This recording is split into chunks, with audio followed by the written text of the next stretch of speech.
Selamat pagi anak-anak, sudah siap belajar hari ini? Hari ini kita akan belajar tematik. Tema yang keempat, subtema 1, pembelajaran 1 dan 2. Siapkan ya buku-buku kalian dan alat tulisnya. Sebelum mulai belajar, mari kita berdoa terlebih dahulu.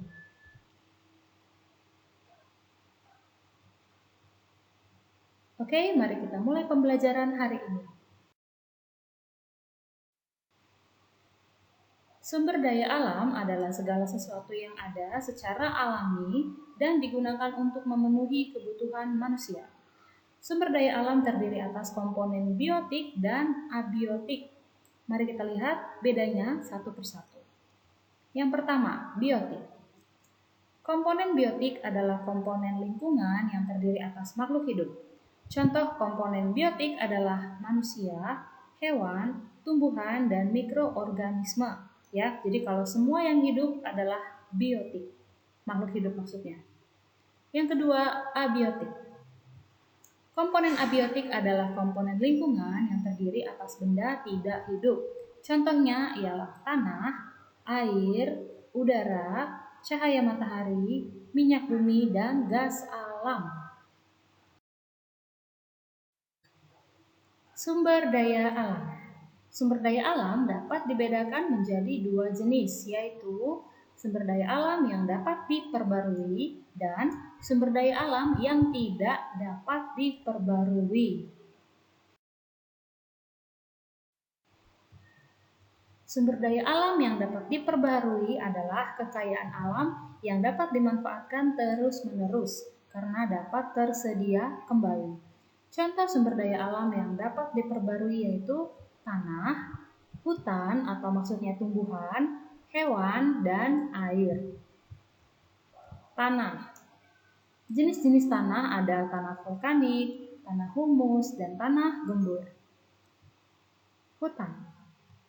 Penyebab kerusakan hutan diantaranya ialah penebangan hutan secara liar, kebakaran hutan saat musim kemarau, dan pembakaran hutan saat pembukaan ladang. Selanjutnya yaitu hewan. Hewan yang terdiri dari hewan liar dan hewan ternak. Hewan liar contohnya gajah, harimau, singa, buaya. Sedangkan hewan ternak contohnya sapi, kambing, ayam, kerbau. Air. Air merupakan kebutuhan manusia. Manusia menggunakan air untuk minum, mandi, mencuci, dan memasak. Kegunaan air antara lain untuk irigasi, memelihara ikan, sarana transportasi, dan PLTA atau pembangkit listrik tenaga air. Sumber daya alam yang tidak dapat diperbarui. Sumber daya alam yang tidak dapat diperbarui adalah sumber daya alam yang dapat habis atau tidak dapat diperbarui. Berbeda dengan sumber daya alam yang dapat diperbarui. Selalu tersedia dan meskipun sudah dipakai, ketersediaannya akan tetap ada. Contoh sumber daya alam yang tidak dapat diperbarui yaitu bahan tambang. Yang pertama, bahan tambang mineral logam, yaitu merupakan bahan tambang yang berbentuk biji. Ayo kita lihat satu persatu. Yang pertama, biji besi, biji nikel, biji emas, biji tembaga, biji timah, dan biji bauksit. Yang kedua, bahan tambang mineral bukan logam, diantaranya batu kapur, belerang, pasir, intan, tanah liat, dan asbes.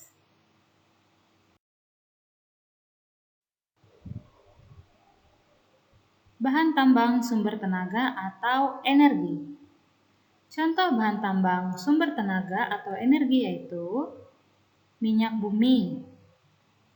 Yang kedua, gas alam. Dan yang ketiga, batu bara.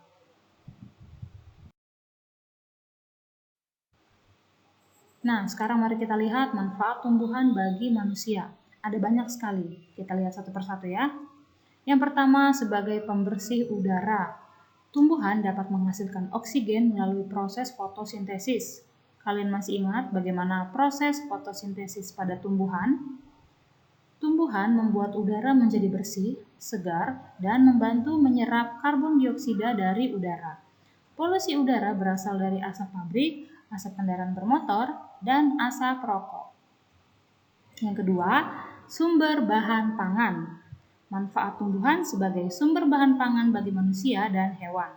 Tumbuhan merupakan sumber karbohidrat, protein, vitamin, serat, dan lemak. Di pertemuan sebelumnya kita sudah belajar tentang sayur-sayuran dan buah-buahan ya. Nah, itulah salah satu manfaat dari tumbuhan bagi manusia. Yang ketiga, bahan material bangunan, perabotan, dan kertas. Tumbuhan yang dimanfaatkan kayunya untuk bahan bangunan adalah kayu jati, kayu mahoni, sengon, dan albasia. Selanjutnya yang keempat, penambah nilai estetika. Manfaat tumbuhan bagi lingkungan bisa digunakan sebagai nilai estetika adalah tanaman hias. Tanaman hias yang ditanam di taman dan halaman akan menambah keindahan rumah. Contohnya tanaman anggrek dan tanaman seri rezeki. Bunga-bunga ya maksudnya. Yang kelima, bahan pakaian.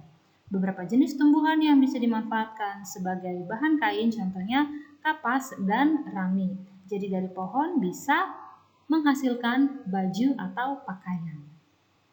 Yang keenam, bahan obat-obatan. Nah, masih ingat kalian tumbuhan atau tanaman apa saja yang bisa dijadikan sebagai bahan obat? Ya, obat-obat herbal dan jamu menggunakan tumbuhan sebagai bahan bakunya. Dari akarnya, misalnya jahe, temulawak, kencur, kunyit. Misalnya dari daunnya, daun pepaya, daun salam, daun sirih. Dan dari batangnya, contohnya pohon kayu manis. Itu semua bisa dimanfaatkan sebagai bahan pembuatan obat-obatan. Yang terakhir sebagai bahan baku industri. Beberapa industri menggunakan tumbuhan sebagai bahan bakunya, antara lain industri karet pembuat ban, ya. Jadi menggunakan bahan baku dari getah pohon karet. Industri cat menggunakan bahan baku getah pinus. Jadi dari getah pinus dapat menghasilkan cat. Dan industri minyak sawit menggunakan minyak dari buah kelapa sawit. Sekarang mari kita beralih ke pembelajaran selanjutnya tentang Garuda Pancasila. Ya, kalian lihat ya simbol ini adalah simbol negara kita. Garuda Pancasila adalah lambang negara Republik Indonesia. Penulisan nama resmi lambang negara Indonesia terdapat pada pasal 36A Undang-Undang Dasar 1945 yang berbunyi, lambang negara adalah Garuda Pancasila dengan semboyan Bhinneka Tunggal Ika. Kalian masih ingat tidak arti dari Bhinneka Tunggal Ika?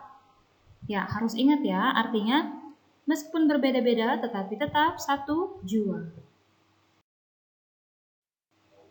Sekarang mari kita lihat sila, gambar sila, lambangnya, dan bunyi sila yang ada dalam Pancasila. Ada berapa sila? Ada 5 ya, tapi kita lihat satu persatu. Sila yang pertama, simbolnya apa? Gambarnya apa? Bintang. Ya, bunyinya bagaimana? Ketuhanan yang Maha Esa. Sila yang kedua, gambarnya apa? Ya, rantai emas. Bunyi silanya, kemanusiaan yang adil dan beradab. Sila yang ketiga, gambarnya pohon beringin. Bunyi silanya apa? Persatuan Indonesia. Yang keempat, gambarnya apa? Kepala banteng. Bunyi silanya hafal tidak? Kerakyatan yang dipimpin oleh hikmat kebijaksanaan dalam permusyawaratan perwakilan. Terakhir, sila yang kelima, gambarnya gambar padi dan kapas. Bunyi silanya, keadilan sosial bagi seluruh rakyat Indonesia. Kalian semua harus ingat ya 5 sila tadi. Nah, sekarang kita lihat makna dari sila pertama Pancasila yang berbunyi ketuhanan yang Maha Esa, yaitu percaya adanya Tuhan. Setiap orang bebas memeluk dan menjalankan agamanya masing-masing. Semua yang Tuhan berikan kepada kita harus dijaga. Dan toleransi antar umat beragama dan sesama umat beragama. Jadi kita tidak boleh menonjolkan agama mana yang lebih baik dan memaksa seseorang untuk mengikuti dan menjalani ketentuan agama kita, ya, karena berbeda-beda orang, berbeda-beda juga agamanya. Oke, kita semua harus saling menghargai dan menghormati. Nah, berikut ini contoh perilaku yang mencerminkan sila pertama dalam kehidupan sehari-hari. Yang pertama, percaya dan takwa kepada Tuhan Yang Maha Esa sesuai ajaran agamanya. Jadi kalau kita sudah beragama, bagaimana mencerminkannya dalam kehidupan sehari-hari? Begitu ya. Yang kedua, menjalani ajaran yang dianut. Jadi kalau kita beragama, berarti kita harus beribadah. Saling menghormati antar umat beragama, dan tidak memaksakan agama kepada orang lain. Oke, karena orang lain memiliki kebebasan, ya, yang sudah kita bahas tadi. Setiap orang memiliki kebebasan. Selanjutnya, contoh perilaku yang sesuai dengan sila pertama di lingkungan keluarga, yaitu melaksanakan ibadah keagamaan, contohnya berdoa ketika hendak melakukan berbagai kegiatan. Jadi sebelum makan, sebelum tidur, sebelum belajar, sebelum pergi sekolah atau pergi kerja, awali dengan berdoa terlebih dahulu. Melaksanakan acara pernikahan, acara keselamatan anak, dan upacara kematian. Melaksanakan syukuran ketika mendapatkan kebahagiaan, dan bersilaturahmi secara baik dengan seluruh anggota keluarga.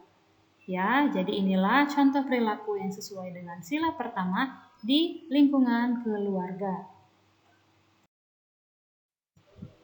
Berikutnya contoh perilaku yang sesuai dengan sila pertama di lingkungan sekolah, yaitu mengikuti pembelajaran agama, mengikuti lomba kegiatan keagamaan, menghormati guru, berdoa ketika memulai dan mengakhiri pelajaran, dan memperingati hari-hari besar keagamaan.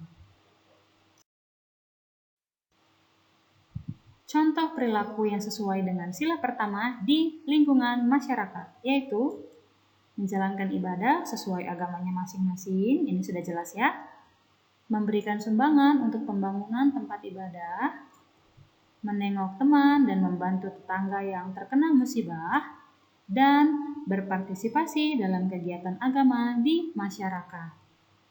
Itulah semua contoh perilaku yang sesuai dengan sila pertama di berbagai lingkungan yang kita tempati. Baiklah anak-anak, sampai di sini dulu pembelajaran kita hari ini. Semoga dapat dipahami dan dimengerti dengan baik. Catat yang perlu dicatat. Oke, tetap jaga kesehatan dan jaga kebersihan. Terima kasih semuanya. God bless you all.